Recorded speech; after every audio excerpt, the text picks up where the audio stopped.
socially engaged Buddhism in a correct way. I'm saying do something, whether it's brushing your teeth or taking care of your mother with dementia or picking somebody up from the street that's fallen. Do something, and that kind of practice, the practice of socially engaged Buddhism, is a fantastic way of realizing the interconnectedness of life. And doesn't it seem natural that if you are working with others, you eventually will get to the place of realizing those others are you, and that it's all interconnected in the oneness of life. I've found that to be true. I've found that that has led me to promote what I call bearing witness retreats. And the experience of people in bearing witness retreats, the transformations is huge, and so I keep doing it. And the transformations is in this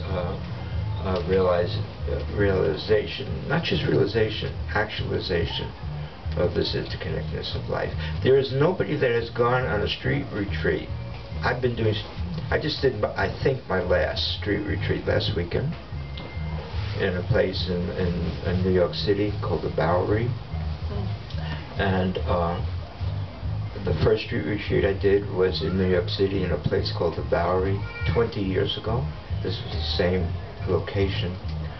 And so I've done many around the world, and there are different students of people that would call themselves students of mine. I'm now to the place where I think of everybody more as friends, and that we study together. But there are people that are listed as my Dharma successors who have made that their main work, doing street retreats. So there's a lot of street retreats happening. I don't know of anybody who's gone on a street retreat who can walk by a homeless person without saying hello, what's your name, how are you feeling. It's not a question of money. People in the streets are not so concerned about money. You may think so because they ask for money. What they want is love and dignity. That's the major thing. And the major thing that we do is turn our eyes away from them, not say hello, not give love or dignity. And we're concerned about how much money to give. That's not the issue. It's never been the issue. And if you want to give money, give whatever you have. If you want to give nothing, give it. It's not the issue. Believe me.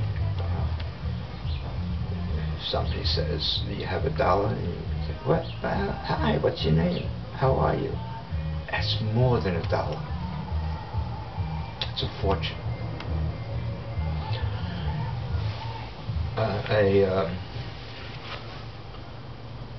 I love the story of an actress that went on the streets with me. Her name is Ellen Burstyn. Some of you may know her. And she had just turned 70. And she was going to have both knees replaced in a few months. And she went on the streets with me. It was about 5 years ago, I think. She still tells the story. She wrote a book, an autobiography, and the story's in there. But every time I hear her talk, she repeats the story.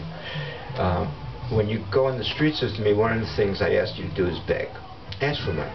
Because I want you to experience what it's like to ask for money. So she went up to this, there were 3 women sitting at a table outside a cafe having coffee.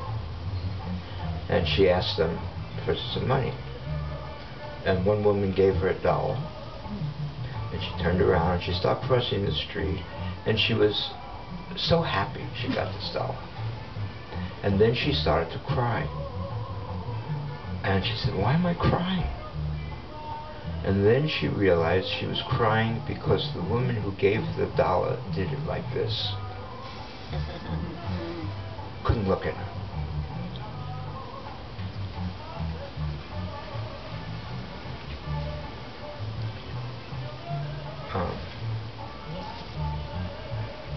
Anger.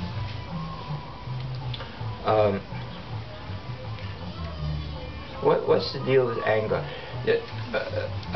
How many people here think that they will get to a place in their life where anger doesn't arise? You do. Okay. How many people think you'll get to a place where sadness doesn't arise? How many people think you'll get to a place where laughter doesn't arise? How many people think that there's any, or who can name me an emotion that won't arise because you've got to some place other than death? You know, let's rule out death, rule out that lobotomy I was talking about. So, what emotion will not arise because you've gotten to some place? And what is that place? Yeah. Horniness? Horniness? I'll give you a hint. That you probably have to wait until you're 80 years old. It's got nothing to do with practice. Yeah. So, you know, I've been around a while, and I don't know of any emotion that doesn't arise. And it's like, look at the climate. And we all like it when it's sort of nice weather and 80 degrees and whatever.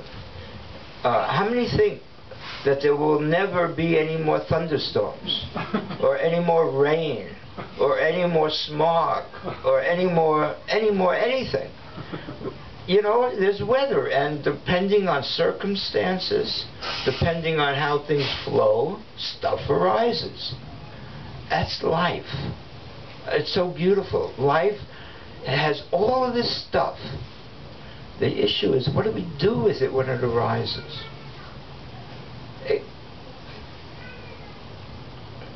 Since I'm a guy who doesn't know anything, I can't tell you that for sure things will never arise, or, you know, that they'll keep arising. But I'm going to bet on it. I'm a gambling man, and I will gamble and bet that everything will keep arising. So forget about worrying about things not arising or how to keep them from not arising.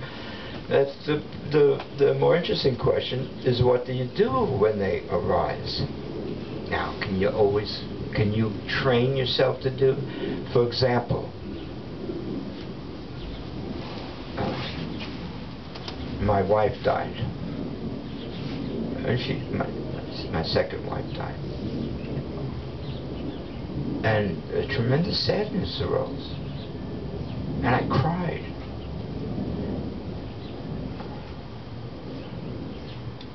For a long time.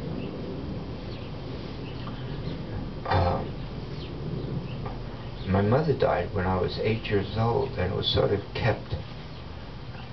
It was a long time ago, and it was in a period where they didn't want little kids to be around death. So I didn't cry.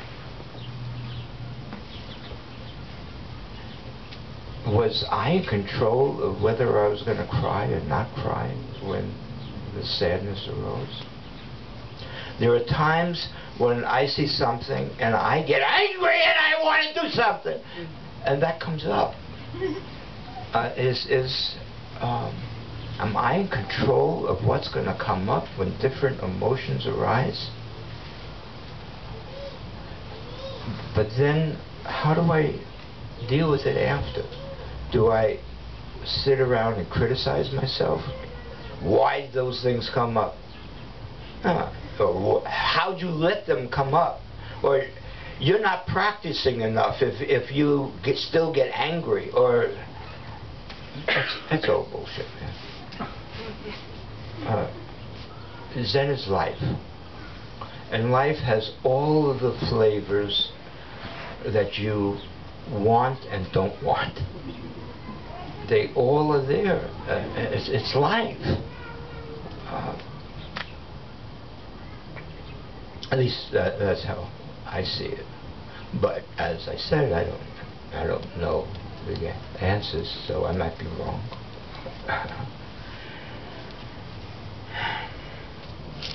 Does that take care of your anger? I mean, he's the one who asked the question, but you're the one who said, make sure you don't get it. Selflessness and emptiness came up.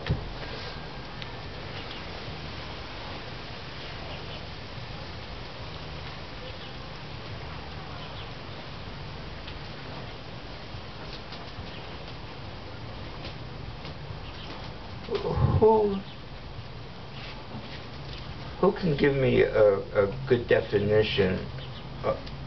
Maybe the person who asked, what's a good definition? Oh, what good?